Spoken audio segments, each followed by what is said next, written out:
I'm Madhuri Dixit. I adopted Carmelo, my indie dog, from PETA India, and he has brought so much joy to my family.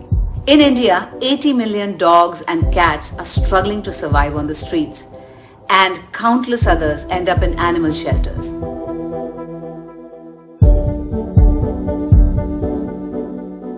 But when I was 21, I turned vegan after seeing the horrifying footage of what happens to animals in slaughterhouses. I made the connection between the food on my plate and the animal that was slaughtered for my meal. If you just think about the biggest animals in the world that have the most muscle mass, like a rhinoceros or an elephant, they're herbivores. They get all their protein from plants. जब मालिक ने सबको एक बनाया है तो हम फर्क कैसे कर सकते हैं? We must respect all lives. We need to take care of the voiceless and support them and make sure they are not harmed and give them a good life. Our message was, and still is, that wild animals belong in nature, not in our wardrobes. It's important that we all take a stand against cruelty and speak up whenever we see something wrong. I've always been a great advocate of animal welfare because I believe that on this beautiful planet that we live on, our fellow creatures are really important. So I hope you will be able to support the India Animal Fund and, like me, try and give a good chance to all our fellow creatures to live a beautiful, harmonious life. They deserve it.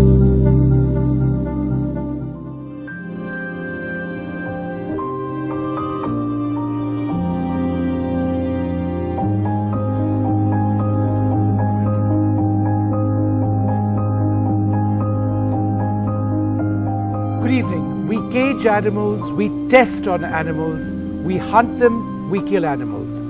The scale and intensity of animal suffering is far greater than any other form of suffering. And yet it is a suffering that goes unnoticed by most of us. Animals globally are in dire need of aid and support from the cruelty that they endure each and every day. Now the statistics are appalling and the resolve is barely skimming the surface. Millions of animals suffer inhuman treatment as a result of illegal trade and poaching, reckless breeding, farm agriculture and lab experiments as well. When it comes to the laws that protect animals, there is poor, often very little compliance at all. And existing facilities and infrastructure at animal shelters are below par and too few in number. So as you can see, our show today is about animal welfare, and you may not think of it as a human cause, but it is about humanity. It affects us directly and indirectly in more ways than one. So we need a change in our attitude as a society. What we also need in terms of, quantifiably is that we need more animal shelters in the country where the public can then bring animals in distress. Treatment can be given, vaccinations can be given. It would be great to have corporate India really step up here, and we're going to talk about that more on the show, to come up and sponsor such shelters, donate for such shelters. We'd like the public to do their bit as well by adopting animals from such shelters, and if we all stepped up and did our bit, we could drastically reduce our community animal challenges and suffering that animals undergo. All right, well, Prannoy Roy is with us as well, and he'll be joining in on this program in just a little while from now. But first, a message sent by His Holiness the Dalai Lama in support of the India Animal Fund. And I think it's a wonderful message, Gargi, and we feel extremely privileged to have it with us, and I feel privileged to read it out. He said, "When I was very young, my teacher had a special yellow whip, different from an ordinary whip, to discipline me. Although I managed to keep away from it being used, the pain incurred from the yellow holy whip meant for the young Dalai Lama would have been no less than that of the ordinary whip. Similarly, animals have the same feeling of pain when they're subjected to harm and exploitation, just as human beings do. Life is dear to animals as it is to us human beings, and since we are supposed to be superior to animals with the ability to judge between right and wrong, let us do the right thing. Be kind to animals too, with my prayers and good wishes." All right, well, let's now introduce our partners in this program. We have with us the co-founders of India Animal Fund, Parag Agarwal, who's also the CFO of Dr. Reddy's Labs, and Sandeep Sibal, also with us, who is a board member, Give India, and CEO, Fourth Frontier. Thank you so much for being on the program and, coming and partnering with us on this very, very important issue and, many issues that we're going to talk about in the next 2 hours. But over to Dr. Roy now. Well, I must say exactly what Vishnu and you said, Gargi, is just the heart of this program.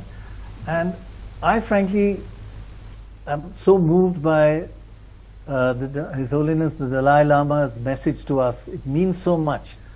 And even Madhuri Dixit talking about dogs on the road, stray dogs and cats. And this is I think, a topic that is very close to the heart of NDTV. Kindness to animals. It is it's a reflection of what we are as a society. And a lot of people, a lot of viewers may ask, oh, there's so much suffering among human beings in India, there's so much poverty, malnutrition. Why are you talking about animals?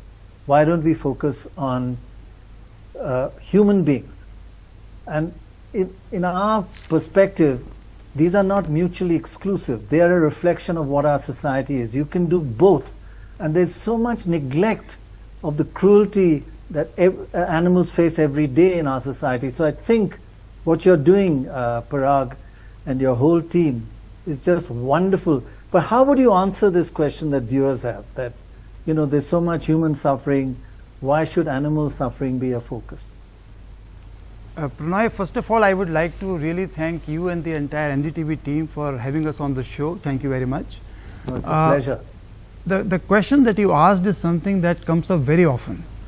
And I would like to make 3 key points. The first is that the scale and intensity of suffering of animals is huge, it's immense. And it is actually not visible to all of us. And Vishnu spoke about the scale of suffering, which is in millions and billions of animals, it's staggering numbers. But actually the shocking part is the intensity of suffering of an animal at an individual level. And let me give you some examples. A female adult pig spends most of her life of 2 years in a crate, breeding and feeding, that's all. Imagine a life, if we were to live in a box or a crate our entire life, which is the size of our body. Male chicks are ground while alive. They are shred when they are alive. An egg-laying hen actually lives her entire life in a battery cage, which is the size of an A4 paper, and she can't even open her wings. There are many such examples. If I buy an exotic breed of dog, they are actually bred by using rape stands, where the dogs are forced to mate. So the point that I'm making is that the scale and intensity of suffering is huge. The second important point that I want to make is that it's not just about the animals. It is about the human health. It is also about the health of the planet. There is increasing evidence that biodiversity, sustaining the flora and the fauna, the climate change, the transmission of diseases from animal species to humans, all these issues are interlinked. And I think what is good for the animals is also good for us and for the planet. And finally, Pranay, I would like to make a point that while it appears to be a complex issue, I believe it is possible to solve it. So all of us on this show and the people who are watching it and beyond, we don't get up in the morning thinking that today I am going to exploit an animal or I am going to be cruel to an animal. But it is still happening every single second.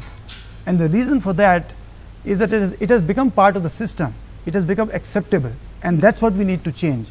And I do strongly believe, Pranay, that if all of us were to become aware of the intensity of suffering that lies behind a product or service that I am consuming, and if I become aware that there are alternatives available, then things will change.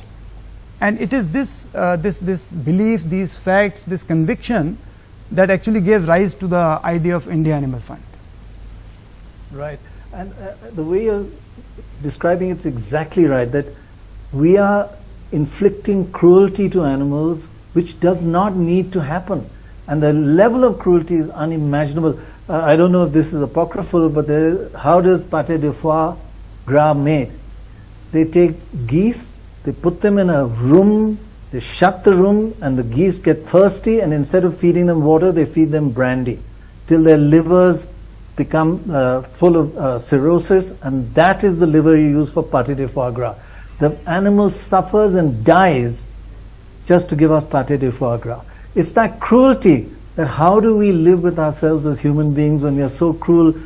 And that's a bit of an extreme example, but what we do to dogs, stray dogs every day. Sandeep, thank you also for joining us. It's really amazing that you're taking this initiative with the India Animal Fund. And you've often described it as a kind of Amazon for animals. If you can just tell us, how does the Indian Animal Fund work, and how does it really help the cause of animal welfare directly? Absolutely. I will. Thanks, Pranay. I should clarify, it's Amazon the platform and not Amazon the river. But right. but back to being serious. The India Animal Fund is really a donation platform that connects donors with NGOs. I see. And these NGOs cover various topics. They cover various aspects of animal welfare, including farm animal welfare, which we spoke about, rescue and relief, law enforcement, and so on. It is quite paradoxical that while on the one hand, we've noted that the scale and intensity of animal suffering is perhaps an order of magnitude greater than human suffering, the funds available for animal welfare are woefully small, a drop in the bucket. There was a recent report by the MCA that suggested that less than 0.5% of all CSR funds were devoted to animal welfare. And that is surprising. So one of the main focal points of starting India Animal Fund was to really mainstream the issue and bring it front and center, away from the shadows of human welfare, which is where animal welfare is often situated. Right, so you get donors' money and you give it to these NGOs all over the country, and you're saying that what we spend on other aspects, our CSR, is 200 times what we spend on animals and animal cruelty, and that's a reflection of our society. If we're kind to animals, it's a reflection of each one of us. Now, you're on the board of Give India, and we've worked with them, and there is a wonderful organization. They're also a donation platform, another Amazon for other issues, not particularly animal. You're focusing on animal cruelty. But any learnings from that you are bringing to this platform? No, indeed, there are many, Pranay. I would go so far as to say that Give India itself has been an inspiration for the India Animal Fund. As you know, Give India is the largest donation platform, and I've seen firsthand the value that a donation platform can have to amplify effective giving. Right. In so many ways, I feel a donation platform for animal welfare is perhaps even more important, because when you look at the NGOs in the sector, they are much smaller, less organized, more fragmented, and they have a greater shortage of talent, of capacity, and of the ability to fundraise.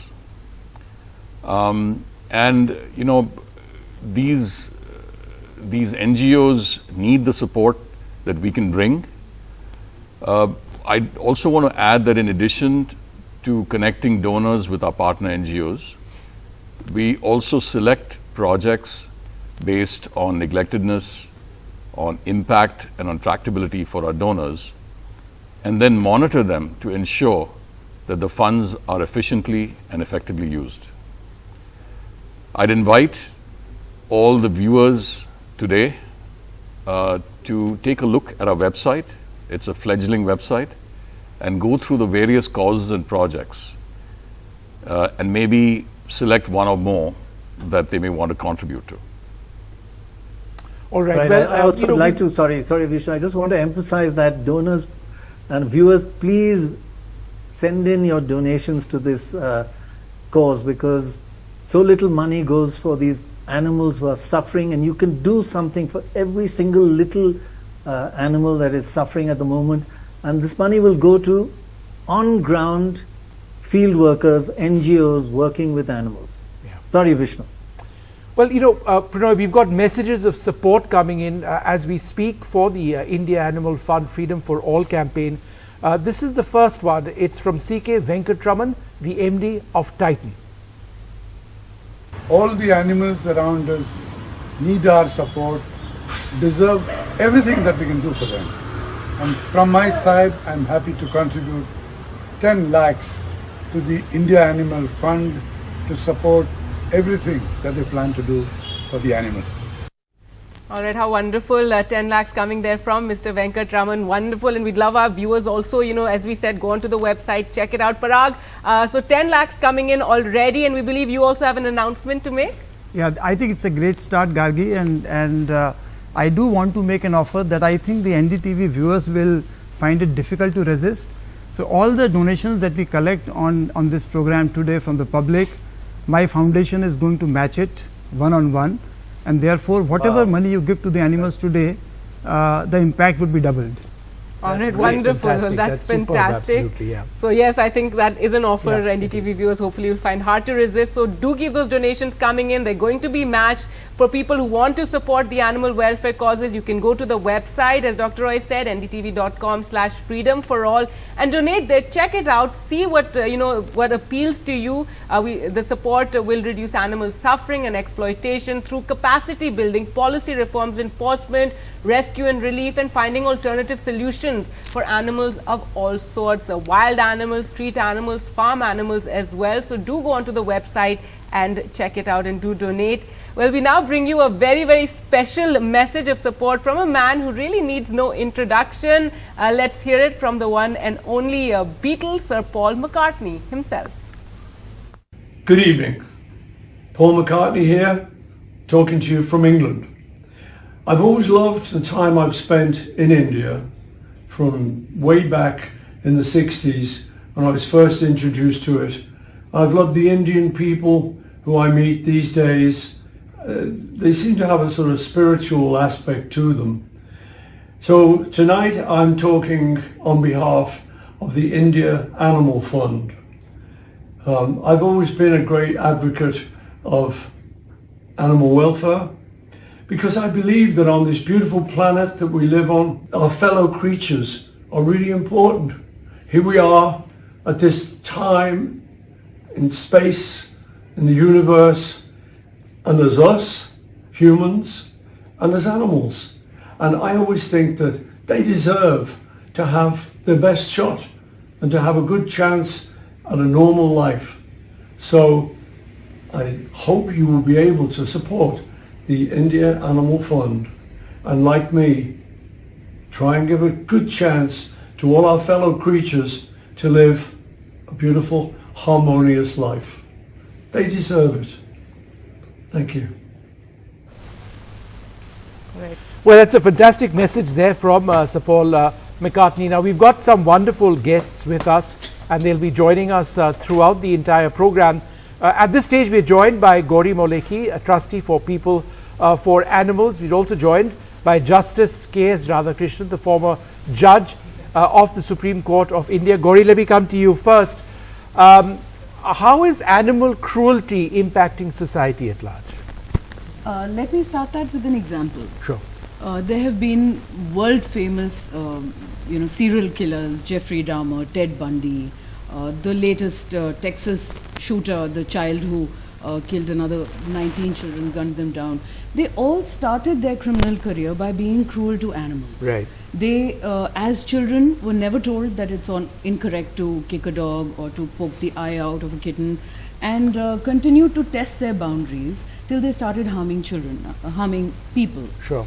Now, acts of cruelty are actually symptomatic of deep mental disturbance.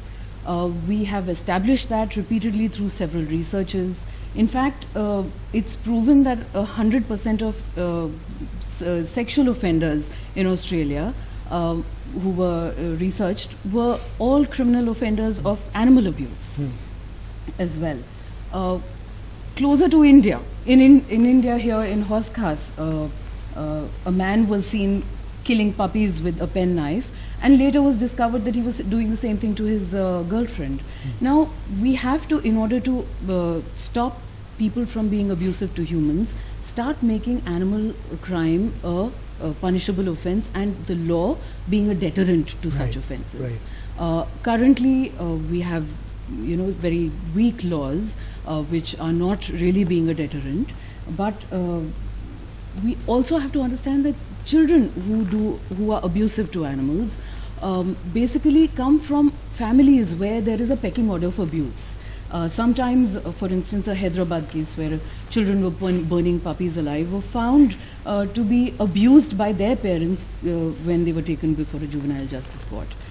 So we need to recognize animal crime as a symptom of sickness in society. Once we recognize that, then we need to make laws to prevent it, laws that are acting as a deterrent. And currently we need a lot of policy reform and legal framework to prevent animal abuse, not looking at it as some kind of animal loving situation, but a law and order situation which has consequences on human population. Gauri, I think that's a very, very good point you make. I mean, it really amplifies the importance of looking at this aspect of us in society. If I can bring in Justice Radhakrishnan here. Thank you, sir. Thank you very much for joining us. You know, the world has changed, so much has changed, the way we treat animals have changed over all these decades, but the law hasn't changed. As Gauri was just saying, the law is weak. There are two things. It needs to be strengthened, and B, it needs to be implemented. Why hasn't the prevention of cruelty to animal laws been amended in so many years, the PCA? And what can be done about it? How to make sure that it's actually implemented? PCA Act was enacted in 1960. It is true it was not amended for the last so many years. That is exactly the reason why in the Supreme Court, in Animal Welfare Board of India case, interpreted the various provisions of the PCA Act in the light of the constitutional provisions and made a judgment law under Article 142 of the Constitution. Under Article 142, the Supreme Court can make a judgment law on any matter, on any cause that is brought before the court.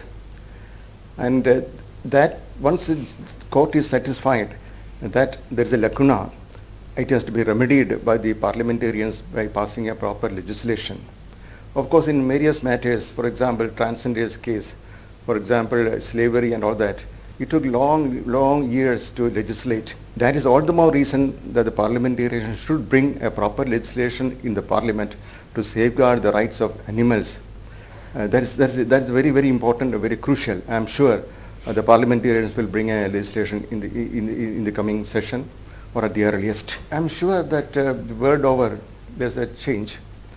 In my judgment also, I have specifically indicated that there should be a world body which will protect the rights of animals. We have the United Nations, we have United Nations Human Rights, that is protecting the rights of human beings wherever in the whole universe, whole world. But why not an international community wake up and bring an international legislation applicable to all countries through the intervention of the United Nations, so that let there be a separate body for protecting the rights of animals. That is also one of the species in the earth. Without animals, I think the entire universe will be doomed. So protect the rights of animals also. We should have international community should wake up and bring new international law to protect the rights of animals. Excellent. I hope our parliamentarians are listening, and this international law, we'll work with you to try and do that. Fantastic. Right, that would be a welcome move. Gauri, now we were talking about animal cruelty. How can policies ensure that animal suffering is brought down? We're also discussing how there are certain laws. It's about the implementation. I'd also like to point out that in India we don't allow wild animals in circuses. That's something very to be appreciated. We also don't allow animal testing for cosmetics, and all this was brought about because of campaigns, etc., that were run by NGOs. So it's interesting, but yes, tell us how to make the policies more effective. Yes, as and when we progress in science, our laws have to catch up.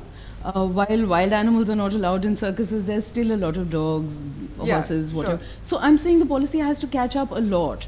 Recently, 140 members of parliament have written to the Honorable Prime Minister to amend the Prevention of Cruelty to Animals Act.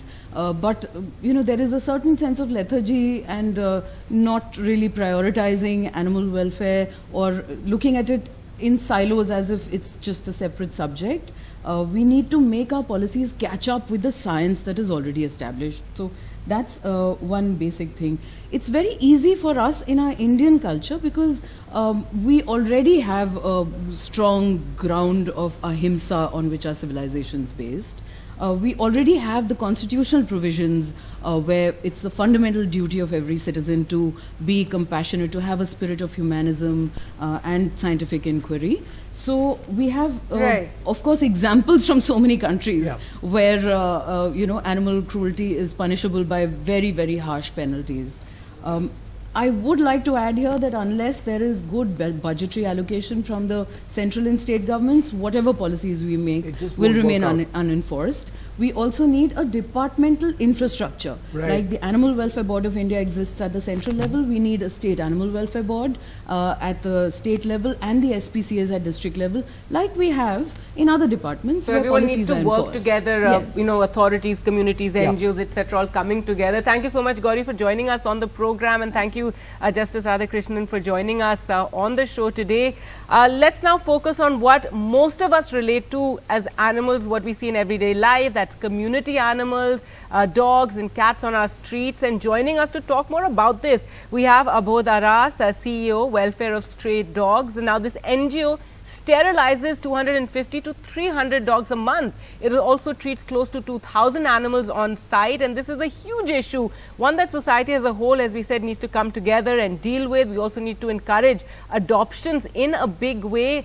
So Mr. Abodh Aras, our focus is on cruelty to animals. So what are the big issues that you see when it comes to community animals? I think that community dogs suffer because, the Prevention of Cruelty to Animals Act is so archaic that, there are very low fines and the jail sentences are optimal. You can see that, a lot of times it's a bailable offense. And that is why, people get away with literary murder. And I think it's very important that, we up this act, and it's important that the new draft Animal Welfare Act is passed in Parliament. Second, more importantly, I think is that there's a mandate from the Supreme Court that Society for Prevention of Cruelty to Animals need to be the SPCAs need to be in every district of this country. And it is seen that, I don't think even 10% of the country would have SPCAs established. So I think it's very important that one, of course, the act needs to be upgraded, and two, what is the mandate needs to be implemented. Also, I think it's also a question of a lot of times wherever there are SPCAs, there's hardly any budgets which are allocated for it. So I think maybe corporates, etc., if they help out and in funding through CSR projects or something, it will make a huge difference. Abodh, what are the challenges with sterilization? Because we need to speak about this as well. Sterilization is seen to be very much a way forward in dealing with the population, for example, of stray dogs. But what needs to change? Because fundamentally in India, sterilization has not been done in the way it should be done. So I think, again, like the Prevention of Cruelty to Animals Act and its implementation, there are the Animal Birth Control Dog Rules of 2001, and they are not being implemented.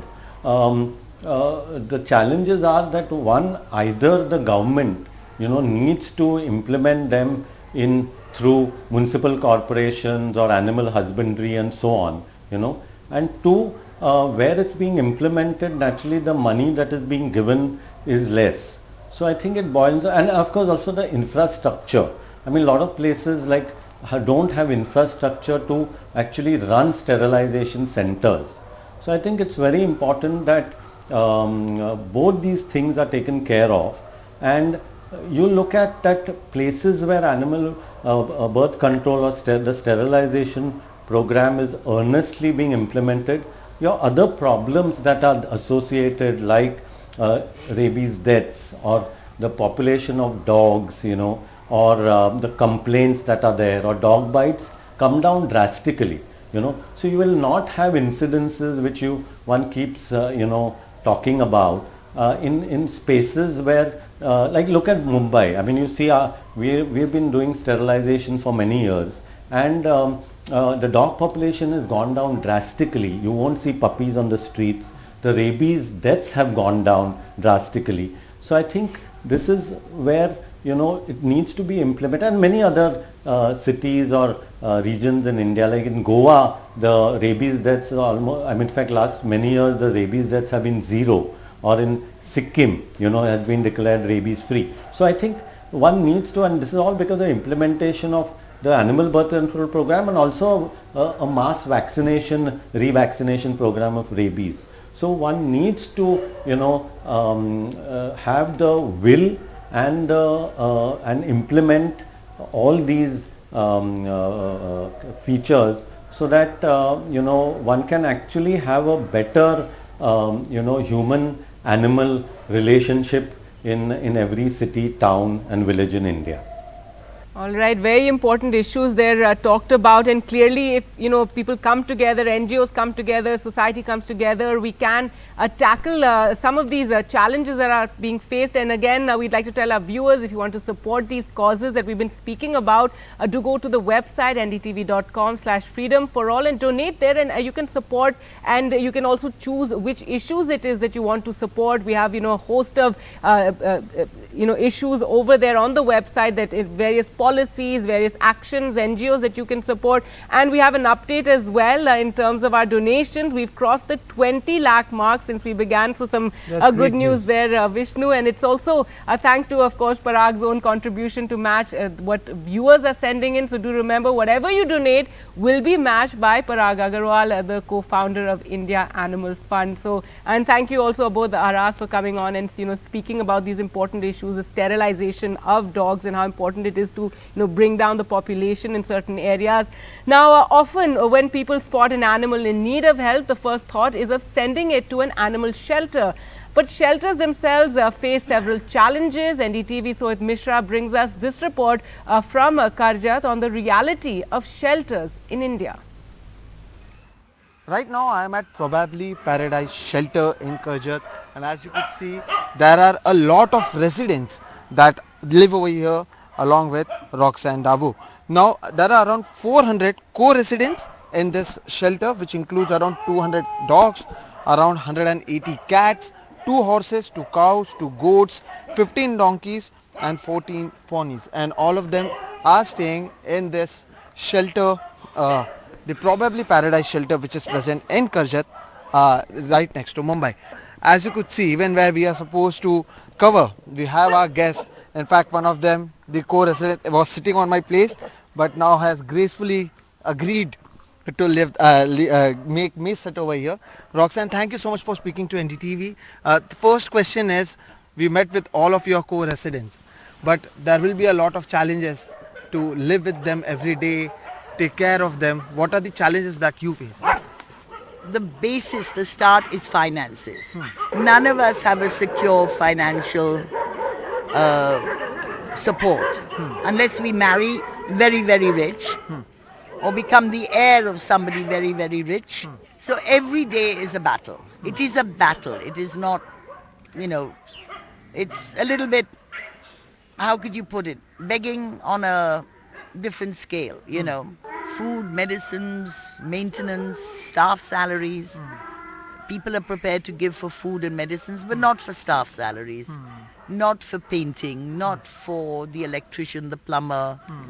We have for the horses a dentist once a year. We have a farrier who does the pedicure every month for 10,000-12,000 rupees. That's not covered. Still it is a paradise because it is called Probably a Paradise? Well, you have to be dead when you're in paradise, right? So this is your paradise on earth. Probably, it's my dream come true. Roxanne, one thing I would like to ask is, like, for example, I know a lot of friends or even myself, if we see someone, an animal suffering on road, I'll call someone up like you, like, okay, this is done. And I think that that's the end of my job. So do you think that we who claim to be like an animal lover, even they need to increase their contribution or the way they could help in this entire thing? Well, it's mainly a thing like this. We pick up an animal, it's injured. We have to take it to the vet, which we pay for. We have to get an x-ray, which we pay for. We have to get a blood test, which we pay for. And then probably also have it operated. Nobody thinks of that. Then what happens to the animal afterwards? Can it go back on the road? No, it's got double pins in it, you know. A lot of challenges Roxanne is facing, but at the same time, I was lucky enough right now to get like 2 to 3 minutes of uninterrupted Roxanne, because since afternoon I am here, and yes, there are challenges that the co-hosts or the co-owners of this land are facing, but yes, there's Roxanne who is taking care of them. In Kajat, with camera person Praveen Jirohit, Sohit Mishra, NDTV. All right, so it's report there. Well, there's another message of support coming in right now. Reckitt has pledged to give Dettol bottles worth 1 crore rupees to use in animal shelters. So it's all been coming in, and this is great news as well. Gargi. Great, 1 crore donation there in Dettol bottles. We also spoke a little earlier to a man who's known for his big hitting on the cricket field, perhaps a little less known for his love for animals, but it's very much there. Cricketer Shikhar Dhawan, here's what he had to say on his love for animals and on the issue of cruelty to animals. I love animals and I feel the pain which they go through, and I believe जब मालिक ने सबको एक बनाया है तो हम फर्क कैसे कर सकते हैं? We must respect all lives. The way we live, eat, breathe, उसी ही तरीके से हर जानवर को जीने का हक है, and उसी रिस्पेक्ट के साथ they should never have to live in fear, ना उन्हें नुकसान पहुंचाना चाहिए, and this should be our responsibility as humans. We need to take care of the voiceless and support them and make sure they are not harmed and give them a good life. As everyone knows, I started the Shikhar Dhawan Foundation with the purpose to support all lives, and animal welfare उसका एक बहुत important हिस्सा है. मेरी foundation community welfare के साथ साथ animal welfare के लिए भी उतना ही एफर्ट करती है. I love animals and I feel their emotion, and I respect people and groups who work for their welfare. I will always support animal welfare, and I'm very proud कि Shikhar Dhawan foundation and IF इस अच्छे noble cause के लिए जुड़ रहा है. SDF and IF community and लोगों के support के साथ we will work hard to make sure animals also like us live a good, respectful life they deserve. Well, support for this cause, they're coming in from some real champions amidst us. So that's so fantastic to hear. Shikhar Dhawan over there. Well, another message of support coming in now from Diya Surana of Micro Labs Limited. This is what she had to say. Thanks for having me on your show. I'm so excited to be here. So it was a couple of years ago that I encountered a doggy that was just run over by a car. In that moment, I was running in circles, calling multiple numbers, just trying to find a helpline. But all my efforts went in vain. I've never felt more helpless than in that moment. I feel that just like humans, every animal deserves the right to live. When I heard of India Animal Fund and their Animal Helpline project, I was really moved, and I knew that I wanted to be a part of their journey. I'm very happy to announce that Micro Labs will partner with India Animal Fund to create India's first integrated animal helpline. My generation needs to know about animal neglect and abuse and what serious issues these are. All right. Well, that was wonderful to hear, Superb, especially absolutely. with this, personal example of not knowing which helpline to call in when she needed to help that dog that was injured and helping to set up helplines. Well, we'll have more such messages coming in through the show. Time for us to slip into a short break. On the other side, we'll talk about another very important issue of illegal breeding. Stay with us.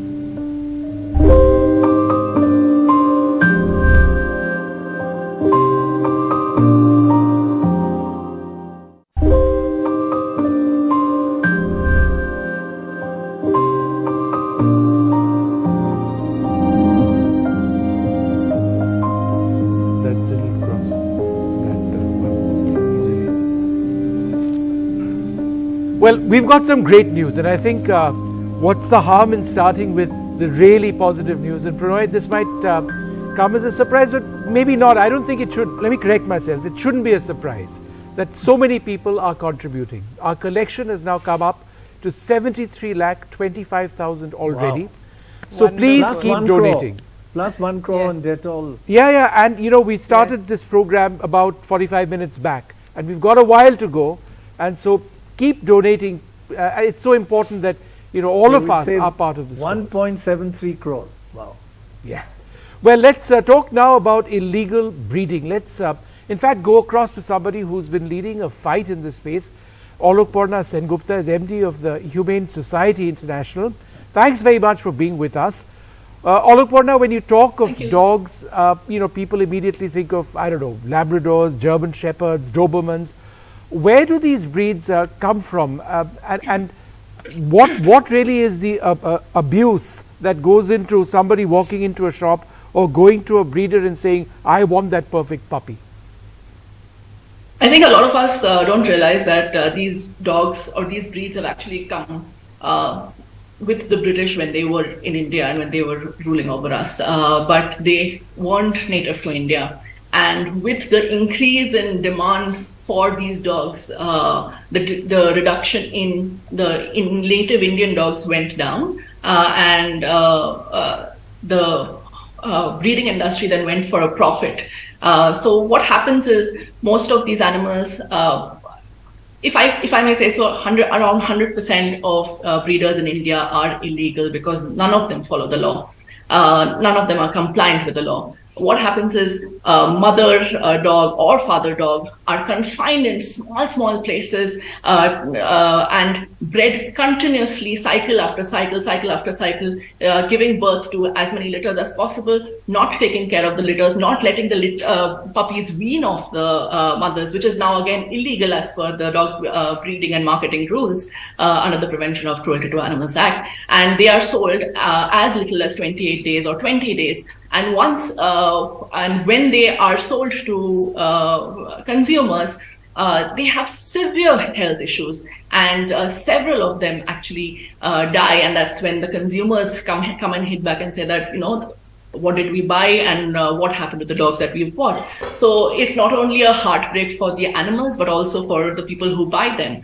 And in addition to dog breeding, what dog breeding does is they harm the street dogs also, because what happens for dog breeding is as soon as these mother dogs or father dogs are not able to reproduce anymore, they are mostly abandoned. During the pandemic, we worked with a partner organization who received by the dozens breed dogs from breeders who were abandoned near the shelter. Once these dogs were taken in and the lockdown ended, these breeders had the gall to come back and take these dogs or ask for these dogs back. So they're not treated as sentient beings. They're treated as commodities or reproduction machineries as such. Yeah. So it's a cruel industry. There is a law. There is the Prevention of Cruelty to Animals, dog breeding and marketing rules, where anybody who's breeding an animal needs to be registered with the State Animal Welfare Board. And anybody who is procuring these animals, whether a pet shop or a human being or an individual consumer, again, needs to be registered. The pet shop needs to be registered with the State Animal Welfare Board, but nothing of this is happening. Yeah. And recently there was a survey which said that 50% of dogs, and mostly breed dogs, who were bought and adopted during the pandemic, 50% of them were abandoned. Right. So That's it's a such cruel horrific situation. statistic. And we reported And so many something that stories. we don't think about as much of when the we need pandemic to. was happening. I mean, so many abandoned dogs. But Oloporna, thank you so much for sharing that with us. Thank you very thank you much. so much. Campaigning indeed. on this issue and highlighting this issue, much needed attention. Very important. Actually, let's now welcome and thank Mr. G.V. Prasad. He's the co-chairman and managing director of Dr. Reddy's Laboratories, and he has this message of support for this campaign. Thank you, Pranay, for having me on the show and for your question. As Dr. Reddy's, we are a pharmaceutical company deeply interested in the health of all human beings. But we realize that the health of human beings is intricately related to the health of our planet and our ecosystem. And animals are an important part of our ecosystem. And for the health of humans, we need to take care of the health of the animals also. So in a way, we are very happy about this launch of this fund, and we are happy to support this from our CSR funding. We commit to contribute 1 crore rupees to this fund. And personally, I am an animal lover and a wildlife enthusiast, and I'm also happy to contribute to this fund myself personally. I hope that this fund makes a big difference to the lives of animals and all sentient beings on this earth. All the best. Wow, how wonderful, a 1 crore rupee donation there. So Fantastic. That's absolutely wonderful. And before we take a break, Doctor, I'd like to ask you, we're talking about the welfare of animals. What is your favorite animal? My favorite animal, I have about 100 favorites. And in the top 10, do you have an hour or two I can go into each one? Okay, I'll go to my top favorite, and it's a tough competition, is elephants. And I'll give you quick why I feel they're better than human beings. My personal encounters with them. We were going on a boat and about 30-40 elephants were crossing, and every time they got onto the shore, they would almost stumble and fall over, and we were wondering why were they doing this? And then we noticed there was a little bird that had a nest and was saying, please don't step on my nest. And they nearly fell over themselves to avoid that. Most human beings would not even bother. Another very small thing, we were in our car, and the head of the elephant herd had crossed, but the mother and children were left behind. They were scared to cross because they saw us. And this guy looked at us and said, so we backed far back, and then all of them crossed. And we thought that's the end of it. No. The head came up to us, thanked us, and went off. Most human beings wouldn't bother once it's over. And finally, and this is something all you kids should learn, in a herd of elephants, sometimes the old elephant slows down everything because they can't walk. So they have to ask him to leave. But they don't say leave. They put a youngster looking after him till he passes away. And that youngster stays with him 24 hours a day till he passes away, learning from him and vice versa, looking after him. And after they die, every year they go back and pay homage to that. And I've got about 25 more examples. Well, those are lovely stories that you shared with us. And I think the reason we know that elephants are one of the smartest animals is because they're matriarchal society that they have. And I think that goes to show, Vishnu, that they are one of the smartest animals or animal societies. Well, with that, we'll slip into a short break and be back with more. Find out what Madhuri Dixit has to say about animal welfare on the other side.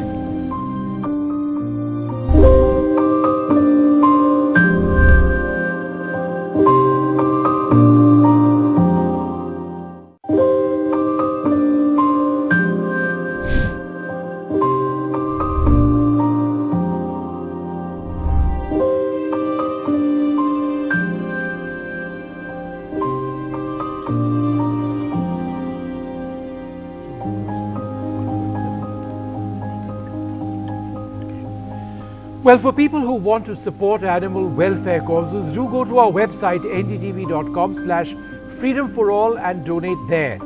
Your support will help reduce animal suffering and exploitation through capacity building, policy reforms and enforcement, rescue, relief, finding alternative solutions to reduce cruelty and the suffering for animals of all sorts, wild animals, street animals, farm animals.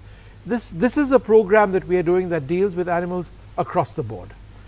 On now to someone very special, with a very special message, none other than Madhuri Dixit, somebody who has spoken about the cruelty against animals in the past as well, spoken many times about the love and respect that she has for animals.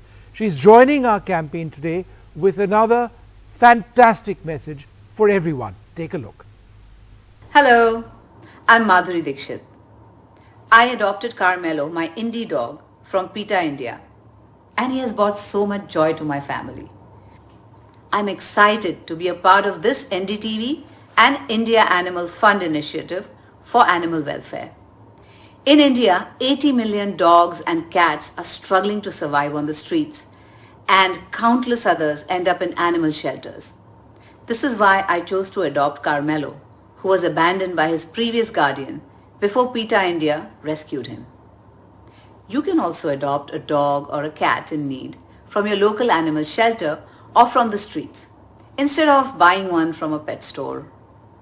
Buying animals who are often later abandoned only adds to the crisis of dogs and cats suffering on India's roads and waiting in shelters. Giving a rescued animal a permanent home will change your life in wonderful ways. Believe me, it has definitely changed mine. All right, what a wonderful message, and that too coming from Madhuri Dixit, adopting a dog, and hopefully this message will go out to more people. Now, spearheading the drive to get more puppies adopted, and this is something all of us in society need to do. We're now joined by CEO of India Animal Fund, a well-known name in animal welfare circles, Anand Siva. Over to you, Dr. Roy. Yeah, I just wanted to ask you, Anand, that you are working like with an obsession, a wonderful obsession about driving adoption and making sure that no animal is just left alone. Why and how are you doing this?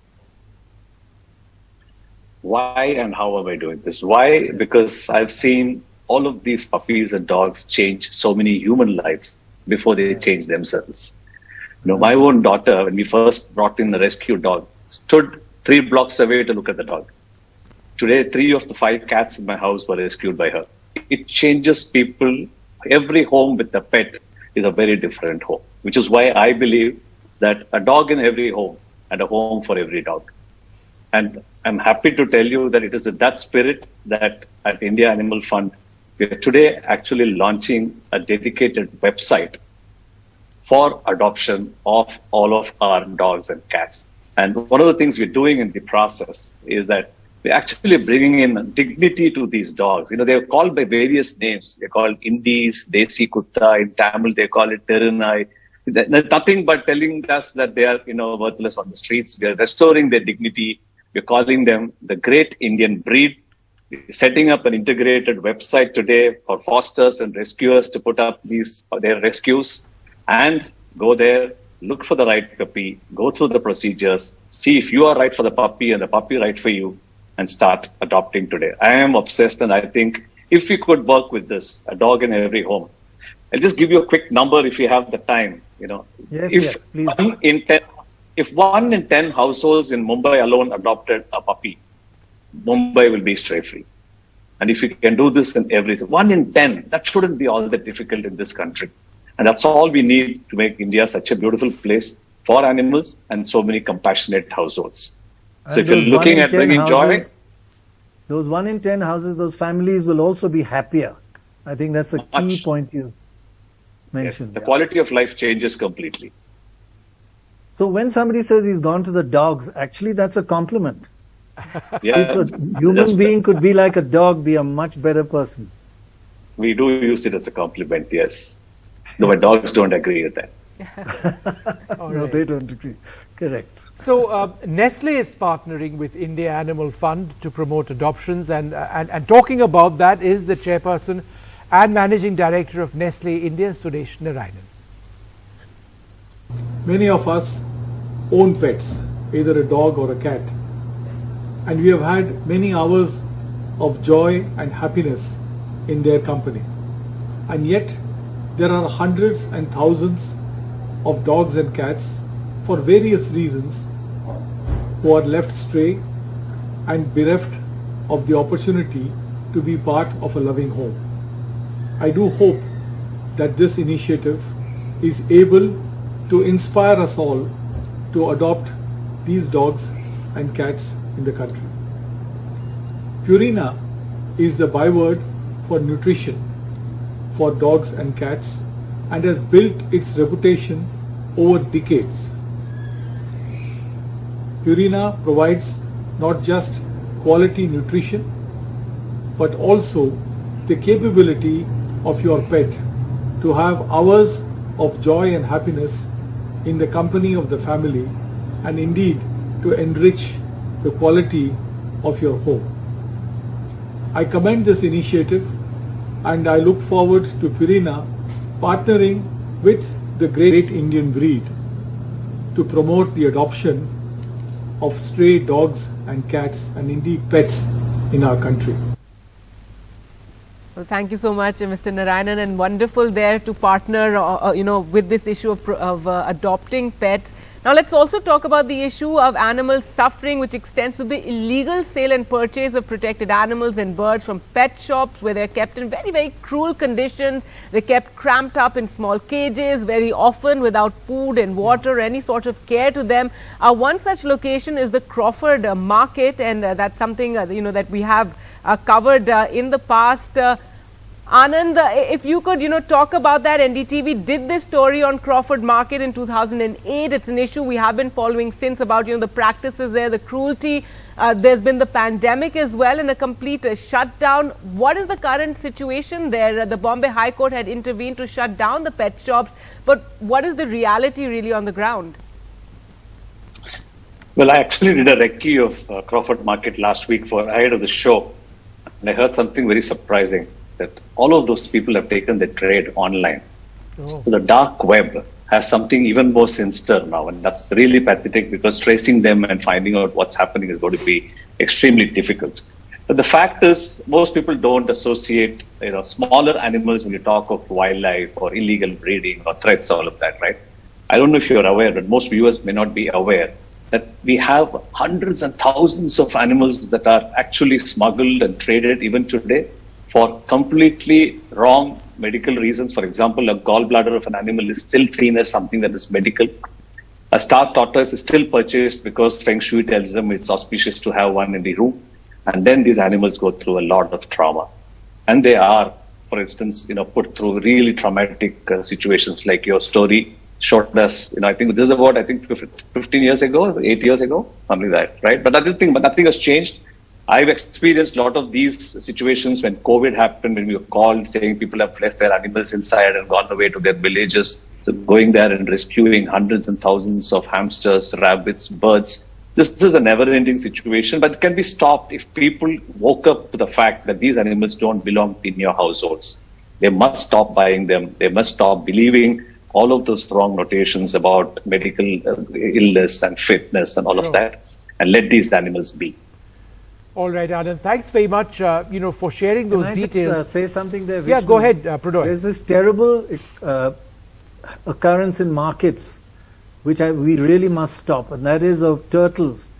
A lot of people love turtle meat, and they just turn the turtle upside down. It's alive, and they say, how much do you want? Half a kilo? And they dig out half a kilo and give it to you, and the turtle is struggling there because they don't have refrigeration or whatever. So they just keep taking scoops out, depending on what people want. And that, we just have to stop that. It's just disgraceful. That's absolutely ghastly. Well, a known conservationist and animal enthusiast, Dia Mirza, is a part of this campaign, and we'd like to really thank her for coming on board. This is her message for this campaign tonight.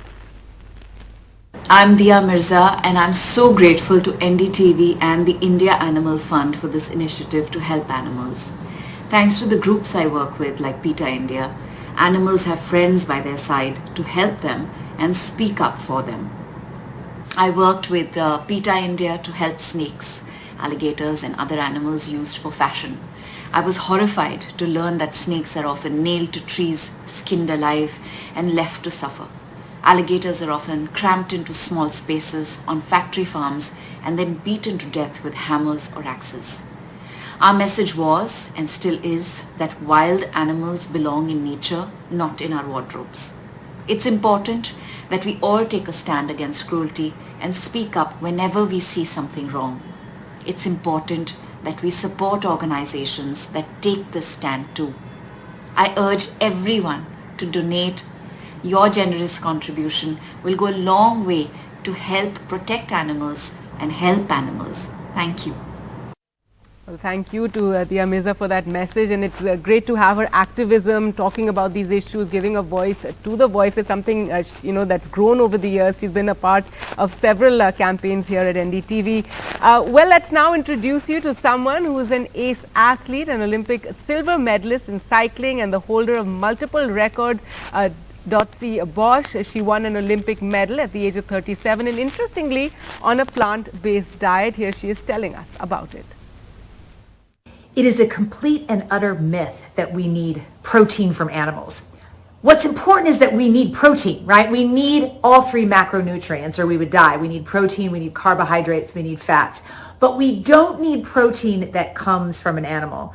And if you just think about the biggest animals in the world that have the most muscle mass, like a rhinoceros or an elephant, they're herbivores. They get all their protein from plants. And there are bountiful sources of protein in the plant world. You've got legumes, you've got nuts and seeds, you have all sorts of grains and wonderful vegetables. In fact, imagine this. If you ate only broccoli for the entire day and you ate 2,000 calories of broccoli, you would be getting 220 grams of protein. So there's protein in everything. So macronutrients are important, yes, definitely. But in my opinion, micronutrients are the real workhorses of good repair and recovery for an athlete. Things like vitamin C and vitamin B and vitamin E and zinc, selenium, magnesium, potassium, those are all the micronutrients, and that's where the real repair comes in, right? That's where you start to build muscle tissue, and that is where the fluidity of your body movement comes through. It's in all those micronutrients that really hold us up as elite athletes and really make it so that we can do what we're meant to do. And it's plants. It's the plant kingdom where all those beautiful, wonderful, exuberant, energy-giving micronutrients stem from. When I decided to really live in alignment with my ahimsa values, it was like a light bulb was turned on for the first time inside of me, where I felt just so in tandem with my soul, with my heart. Once I found out what was going on behind closed doors to the animals that I was eating every day. For 35 years of my life, I ate animals. They were on my plate. And once I understood what goes on for them, the torture and the misery and the pain and the suffering and being broken away from their families only to be killed for my plate for a protein source that I don't need because I can get it from plants. I thought, I just can't play a party to this. I just cannot play a party to this anymore. And so I felt like I was actually training for the Olympics with my soul intact. And all the coaches said, oh, you may be running your career. You may not be able to make the Olympic team. You may wither away and die. But I just had a feeling, even though I didn't know for sure, quite frankly, but I just had this feeling that it was all going to go my way, and it sure did. And I stood on that Olympic podium, plant-based athlete, at 39 and a half, and received my Olympic silver medal, the oldest in history to ever even make the Olympic team in my discipline of track cycling. All right, Dotsie Bosch, thank you very much for sharing those thoughts. Let's now talk about cruel conditions and practices under which animals in farms are kept and bred. To tell us a little bit more about this, we are now joined by Jaisima Nogehali, the co-founder of India Animal Fund and Global Food Partners consulting firm, dedicated to helping food businesses fulfill their cage-free commitments. Over to you, Pranoy. Yeah, thanks. I just wanted to ask you, Jaisima, that you've been known to say that there's so much cruelty, or under certain conditions, death is actually comes as a blessing to animals. What do you mean by that? That sounds really, really extreme. Thanks, Pranay, and thank you so much for doing this show. In my line of work, I've visited a lot of factory farms as well as abattoirs in my life, across the globe, in India, in China, many other places as well. And a lot of times when you step out of a slaughterhouse, you've seen a lot of suffering, and then you see that, oh, well, it's over for the animals, but they don't continue to suffer. But when you walk into a factory farm, battery cage facilities where these hens are confined in cages where they're given less than an A4 size sheet of paper their entire life. When you walk into a tabela or a dairy farm where these animals are tethered so much that they can't even move, you have male calves who are just like day old being filled in wheelbarrows and being sent to slaughter.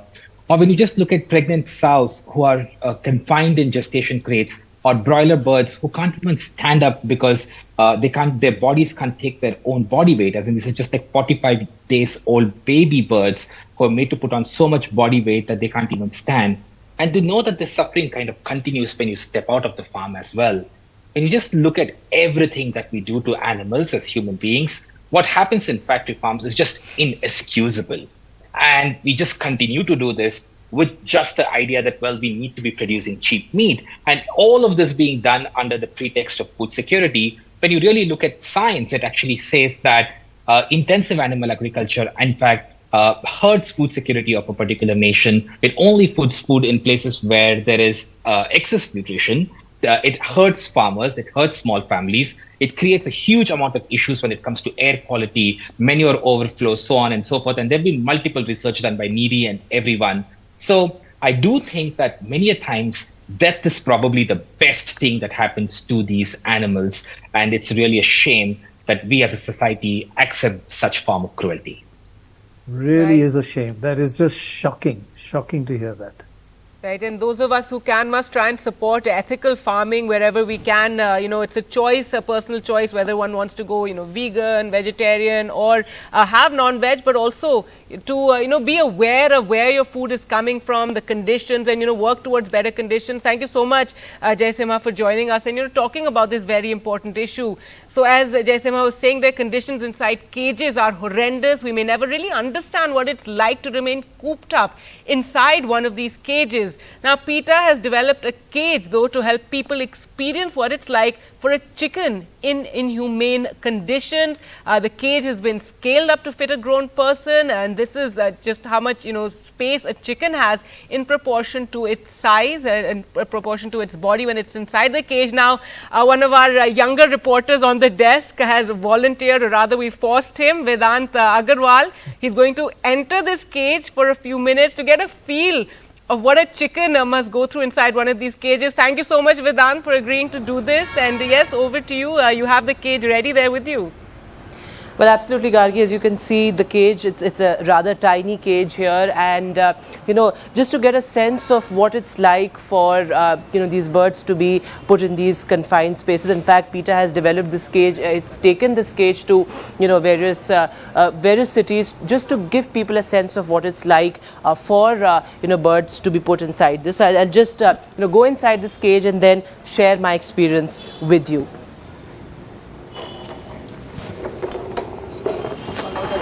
Small cage, Vishnu. Yeah. Oh my God. All right, so Vedant's going to be in that cage for a while. That's horrific. It's absolutely. That is absolutely horrific, Vedant. I wouldn't have fit. I don't think you would have. I wouldn't have fitted into that. I would have had a little more space, but yes, it's terrible to see. And just to think that this is something which is a practice that happens all the time. And that's and how. You'd be there for days, would you? You would be in a cage like that for days, months. Yeah, I mean, unthinkable. It's absolutely. Vedant, thank you for actually agreeing to do this.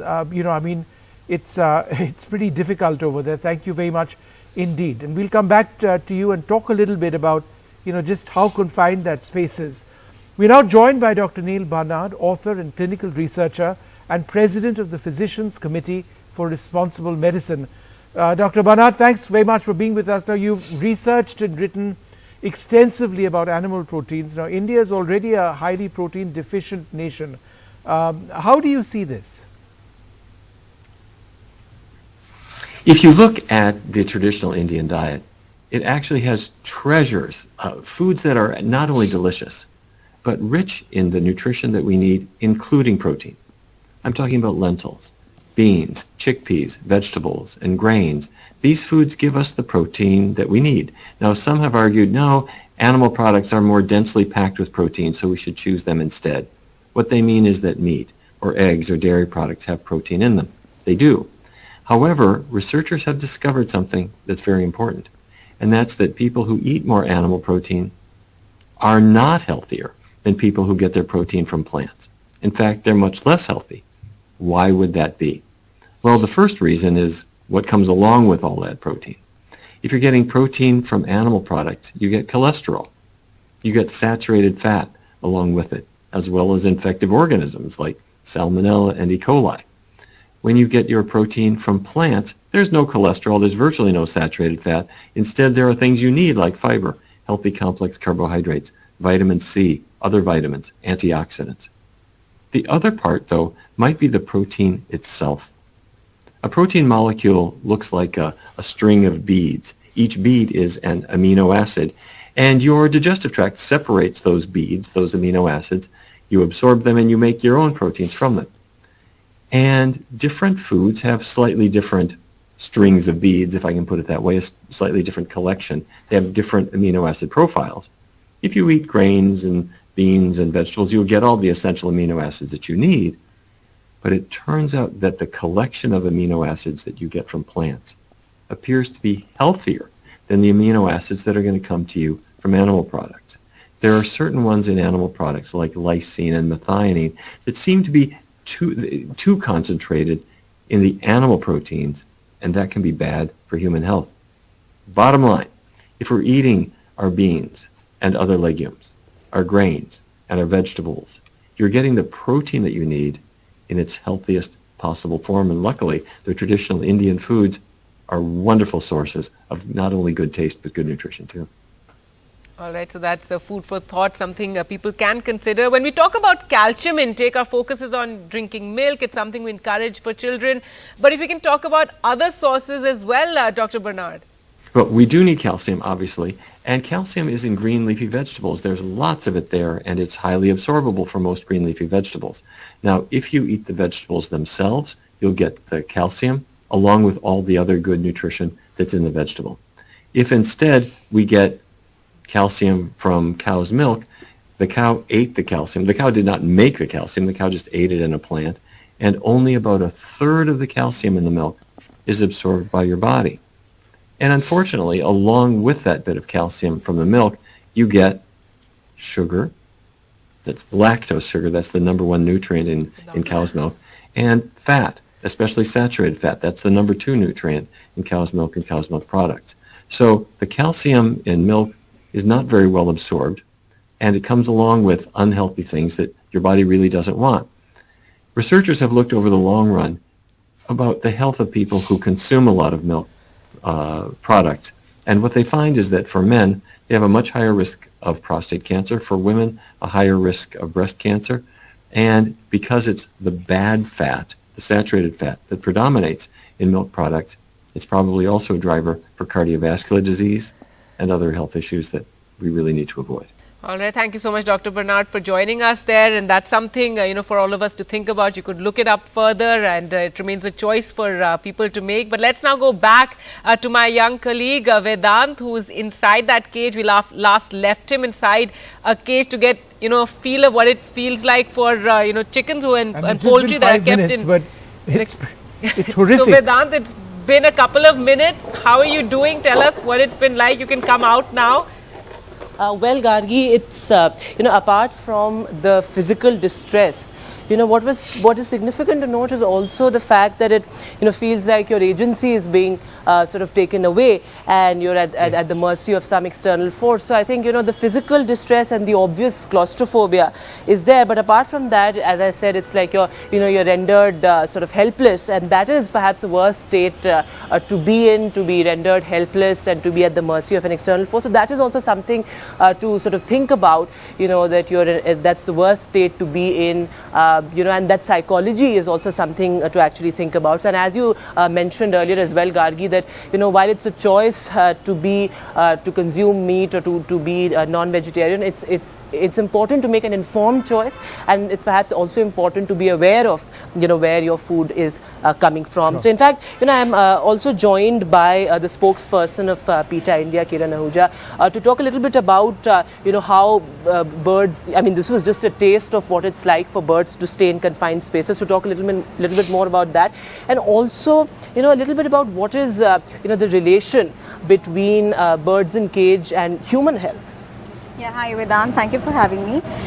So irrespective of whether these birds are in cage or no, the health effects of eating or consuming eggs on humans are enormous. So just one egg has enough cholesterol that our body needs, and this is really bad for us because consuming egg increases the risk of we getting cardiovascular diseases, diabetes, colon cancer, prostate cancer by multiple folds. And as you know, these hens are, especially in factory farms, kept in such filthy and deplorable conditions. It usually causes infections, and to prevent that, what these factory farms do is pump antibiotics in the hens. And these antibiotics are of course not good for us because it causes antibiotic resistance in humans. And not just that, I mean, otherwise also these infections can turn out to be zoonotic and can be a huge public health risk. And this one, not just for our health overall, consuming egg is ethically not right, because as you can see in this picture, the hens, they are kept in such filthy conditions, and while we cram them in such conditions, it often leads to pecking or the hens attacking each other. Right. And well, that's right. So here, just a sense of what it's like for these birds to be kept in these confined spaces. So, the great initiative by PETA India, and also, just for our viewers to be, aware of where their food is coming from. Gargi. Thank you very much, Vedant, and Dr. Kiran Ahuja, thank you to you as well. But here's some good news. Let's give you an update on what our viewers have done and how they've helped us so much, helped all of us. We've collected 1 crore 73 lakh rupees so far. Wonderful. For this program, for this cause. So again, the message is the same. Do keep these donations coming in. The animals need our support. We are their only voice. Well, we are now going to talk to 2 men who've performed physically demanding deeds, like lifting hundreds of kilos, climbing the world's highest mountain peaks on a wholly plant-based diet. That is in fact what they are well known for. Showing that while the body's nutritional requirements can come from many sources, it is possible to sustain those nutritional needs on a plant-based diet. Yeah, so my diet is actually, to be honest, not that much different, at least when it comes to the nutrients. It's not that much different from, before I went vegan, from what I was eating as a vegetarian, or even from, before that when I was still eating meat. So the nutrients didn't really change. I'm still giving my body all the nutrients that I was giving my body before. Now, where do I get those nutrients? Like, for instance, a lot of people ask, well, where do you get all the protein that you need, right? As a strength athlete, we're consuming usually way too much protein because it's the building blocks for muscle, and we're trying to, have an abundance of that for the body so that the body can build muscle. Now, my main protein sources are mostly legumes and grains, mostly legumes, and that's just one word, but really it's a category of, a ton of different things like beans, chickpeas, peas, lentils, soybeans, and other soy products like soy milk and stuff like that. From time to time, I also eat meat replacements, for instance, when you have something like, a plant-based burger patty. Of course, it's fun to eat it, but it also gives you a lot of protein. So it's really the rationale is the same that you would use to eat, a meat burger. But in this case, the great benefit that you get is that, you're having the same fun but nobody has to be killed for it, right?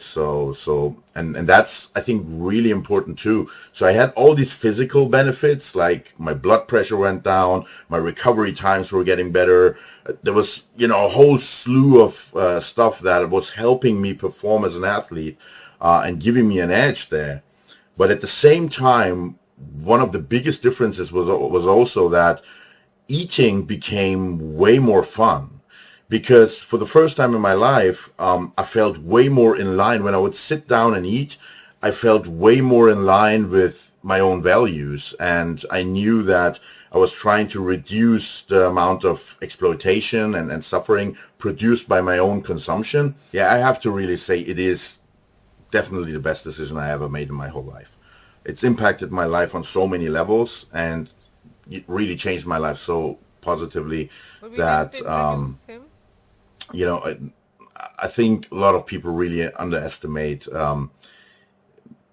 the benefits. I mean, I think a lot of people already know that there are benefits, for the environment, for climate change, and for for health reasons, and also, of course, for the animals. But I think a lot of people really underestimate the benefits for yourself in going vegan. It's really the best thing that you can do for everyone, for yourself, for the planet, for the animals. Everybody wins. All right, so that's a message there from Patrick Baboumian, a strongman and powerlifter and former bodybuilder. Now someone who's shown endurance of a different scale by summiting the Mount Everest twice. Here's a message from Kuntal Joysher. I was born and brought up in a vegetarian family. Consequently, I never ate any meat or eggs. But I still ended up drinking milk and wearing leather and eating cheese and whole sorts of things. And I never questioned those choices. Not until late 2002, when I started connecting the dots that there's really no difference between a piece of meat, a glass of milk, or for that matter, the leather belt I was wearing. And that all of these things came from abused and slaughtered animals. This was one of the biggest reasons why I went vegan 20 years ago, to stand up for the animals.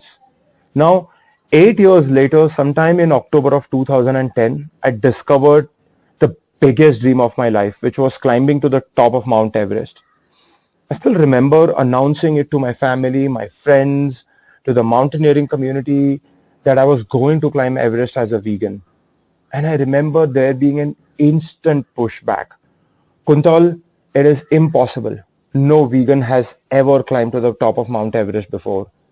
And I always questioned, why is it impossible? As someone with a scientific oriented mindset, I knew that a well-balanced and plant vegan diet would supply me with all of those nutritions required to not only survive but thrive while climbing these big mountains. That is why I promised myself that I was going to climb Everest as a vegan or not do it at all. Now, as I reflect upon the last 12 years of my journey, I have been to the top of Mount Everest twice already, both from the Nepal side and the China side. I have climbed to the top of the tallest mountain in Southern America, the tallest mountain in Northern America, and I've been part of many, many tough and difficult expeditions across the world. As someone who works as a nutrition and a fitness coach and an expert today, I can tell you that veganism is going mainstream. A plant-based diet is going mainstream. And there is a lot of research that has been coming out in the last few years demonstrating that, truly speaking, there's no difference between a plant-based diet compared to an omnivorous diet when it comes to building muscle, when it comes to building stamina, when it comes to building endurance. And which is why I stand here and say that we don't have any excuse today to not be a vegan, to not adopt a plant-based diet, because not only is it good for us, not only is it good for the animals, but it is good for the planet and it is good in every aspect. All right, well, that's an important choice, but one that you've taken and helped you to get on top of Mount Everest. But we have a little quiz for our viewers on India Animal Fund Freedom for All.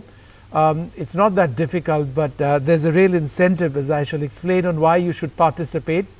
We are asking which of the following have plant-based alternatives: A, meat; B, eggs; C, dairy; and D, leather; E, all of the above. All you have to do is send your answer A, B, C, D or E on WhatsApp to +91 82 95 85 75 65. You've got the number up there on your screen, +91 82 95 85 75 65, and all participants will get a 25% discount voucher.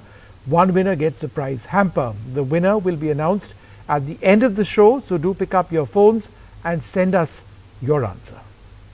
All right, so that's quite the hamper that the participants can win. But heading in now to a quick break, here's actor Alicia Silverstone with a message of support for the campaign. Listen in.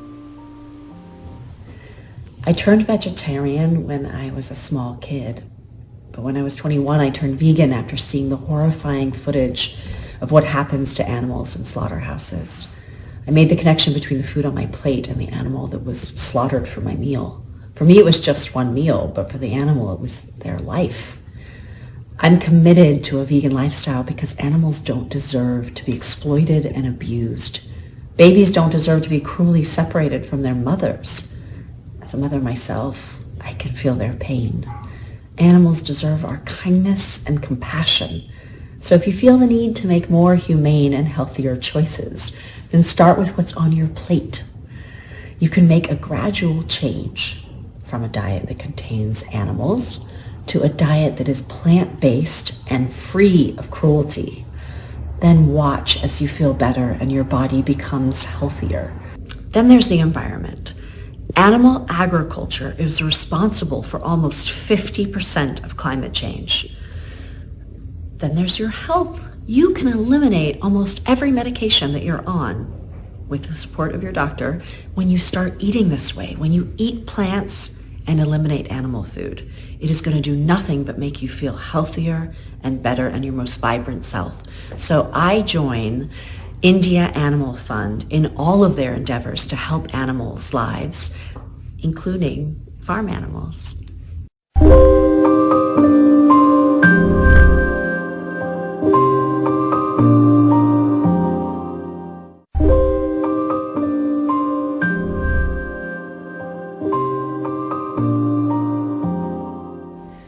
Welcome back to our special show, Freedom for All, where we're talking about cruelty to animals and how we can prevent it, and various organizations working for this cause. Viewers have been donating. So far, we managed to collect over 1.73 crore, but keep those donations coming in. We're in the last leg of the show, but our microsite will continue to accept your donations. So log on to ndtv.com/freedom for all and do donate there. Well, I'd like to welcome back on the program Parag Agarwal and Sandeep Sibal, co-founders of India Animal Fund, and you've been with us through the show. We've been putting the spotlight on various issues, various organizations. Sandeep, if you can now tell us, how is human ingenuity and innovation helping reduce animal exploitation? Yeah, human ingenuity is really limitless, and its role in helping us as a species evolve morally has been substantial. I'd say I would sort of classify this in two buckets.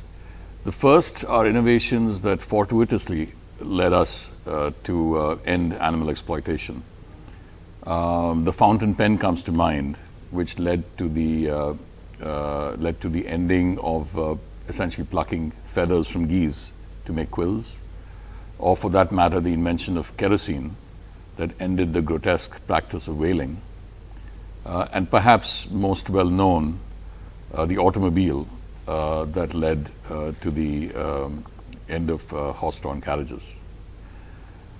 But in the recent years, perhaps because of the more aware and awoke millennials and Gen Zs, we are seeing a great demand for addressing animal welfare more directly, where companies are making products and offering services with animal suffering in the crosshairs. I think this trend is growing, as we heard from many of the athletes. And my belief is that the role of human ingenuity and innovation is only going to grow in the coming years.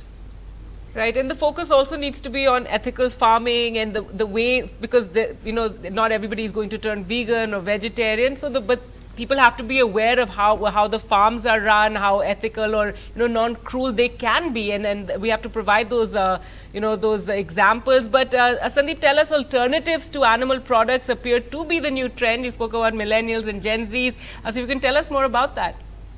Absolutely. In fact, to make the point even clearer, I actually have collected a few interesting products that are being produced by Indian startups. And I'll just cover some of these, and I hope you'll find this interesting. So on this plate, right here in front of me, there are momos with keema in them and meat patty by Blue Tribe. And this is in case you have that craving for meat, but you still want to stay ethical and you don't want to have any animals harmed. That's one approach. This other plate that you can see, this has a whole chicken breast, which is white. I don't know if that's easy to see. And then there's chicken tikka that's been made by one of the other chicken breasts. And this is made by a company called Demolish Foods that has taken a very novel view on how to recreate meats from plants. Next up here is a glass of plant-based milk made by a company called Old Foods. And this milk is made from millets, from sprouted bajra, ragi, and amaranth, one of the most sustainable sources for grains. And finally, here in front of me is a leather that's been made from plants, and this leather is pretty interesting because unlike previous versions of alternate leather, it's not made from plastic. It's made from various plant-based sources like cellulose and latex and so on. And what we have here is different formats, different kinds of leather. And this is actually being used by a couple of very interesting clients of the company. The name of the company is Ultra Leather. All right, so interesting, to know about these alternatives. And after this show, Vishnu is going to try the tikka, the plant-based tikka. But Dr. Roy, you had a question? No, actually, I was following up on something you said earlier, Gargi, that the main thing is not to feel guilty if you're eating meat, as long as the meat comes from well-treated animals who have no cruelty. I mean, 2 out of every 3 Indians eat meat, and it's about 4 out of 5 people in the world eat meat. But there are few countries only that make sure that the animals, when they are killed or when they are raised not in cages, not in those ghastly conditions. So it's not that we are telling 66% of India to feel guilty, but do something to make sure that they are not cruelly treated. We don't treat our animals cruelly. Now the other option is you may opt for vegan, you may opt for vegetarian. That's an individual choice. I would say also don't treat plants cruelly, but still. But I wanted to ask both of you actually, what can we do as ordinary? We just admire the work you're doing. It really is wonderful. It's an area which not too many people are working in. But what would your message to our viewers be? What can each individual do to stop cruelty? Yes, so Pranay, I would say the good news is that each one of us can actually do a few things that can make a big impact to reduce animal suffering. And I will point out 3 things. Yeah. The first is, like you said, we have to make informed choices. So what we are consuming, what we are buying, what is the impact of that on the planet or animal suffering, we need to be aware of that. And I would recommend a few world-class documentaries to the viewers. There is The Game Changers, there is Slay, and earthlings. And I think we need to make informed choices. The second thing is actually very simple. I think everyone should keep a bowl of water and some food for a street animal every day. I do that every morning, and that's a wonderful start to the day. Yeah. And finally, I would say that's something every viewer should do. Yes. Yes. And it's a very simple thing. It can make a big impact, Pranay. And finally, I would ask everyone to support the India Animal Fund. I think every rupee that we receive will improve the life of an animal. We are here to stay for the next several decades, and we are going to work with our partners to improve the lives of millions of animals. So I invite everyone to join this movement. Wonderful. And sometime we should just do a follow-up. You can direct us to all these NGOs and actually highlight the work that these NGOs are doing with animals. We'd love to do that. Yes, absolutely. You know, because that's where you give all the money, right? And they are actually, so you're collecting and then selecting which NGOs. That's wonderful. That's yes. On-ground work. The money is being used directly, right? Exactly. We pass on all the donations we receive, Pranay, to the selected NGOs. We go through a process of looking at which NGOs are doing great work on the ground. Right. And we pass on the money to them, and then we measure the impact as well. Yeah.